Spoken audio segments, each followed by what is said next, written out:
રાધિકાબેન, પછી કાલીબેન, સુનીતાબેન, તેઓ નિમોબેનનું સાલ ઓઢાડીને ફૂલાથી પહેલાં સ્વાગત કરશે. વધારા છે એની સાથે આખી ટીમ વધારી છે. તો સોલંકી પરિવાર એમનું એ ભાવથી સન્માન કરશે. ત્યારબાદ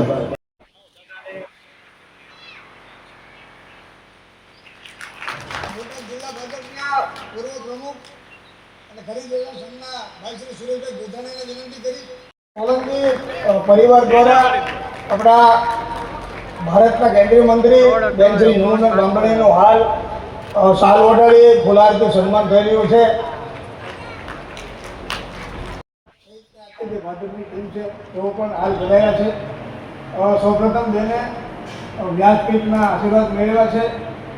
સાથે સાથે આપણી જે એટલા બધા વ્યસ્ત એમના મિટિંગો અને બધું હોવા છતાં ડૉક્ટર હીરાભાઈ સોલંકીના ભાવને કોઈ બાકી નહીં રહેતું હોય કે જ્યાં ધાર્મિક ઉત્સવો ન થતા હોય એમના આંગણે એમને કેવી ભાવના છે કે કેમ વધારેમાં વધારે લોકોને ઉપયોગી થવું.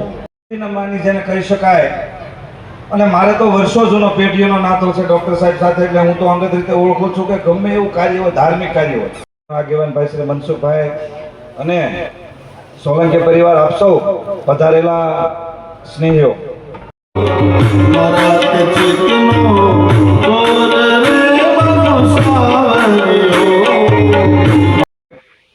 પૈસા હોય ન હોય અડધી રાતે જગાડે. ગામડામાં પેલા જતા એ લુણાનો વખત જયારે હતો ને ત્યારે ગામડાનો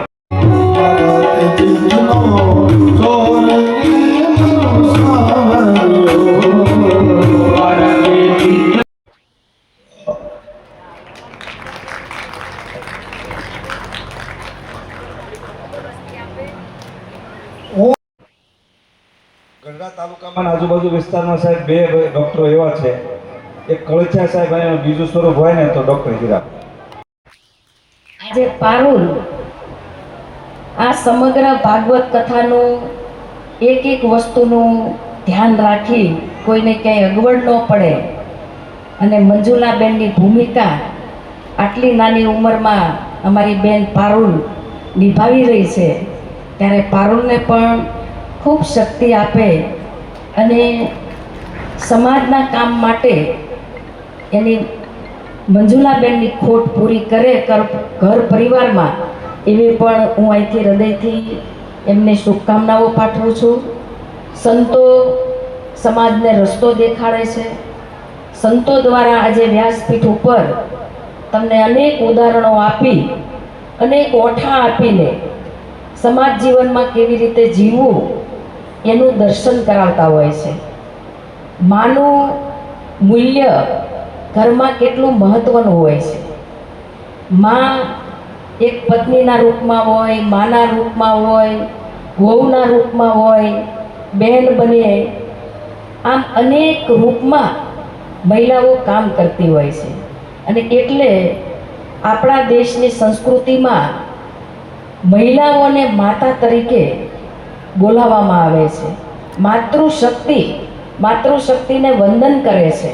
સત્તામાં મને જ્યારે આમંત્રણ મળ્યું ત્યારે રાજુભાઈએ મને હીરાભાઈ સોલંકીનો થોડોક પરિચય કરાવ્યો કે ડૉક્ટર હીરાભાઈ સોલંકી એક એવું વ્યક્તિત્વ છે કે અનેક ગરીબ દુખિયારાને ખરા સમયે મદદ કરી છે.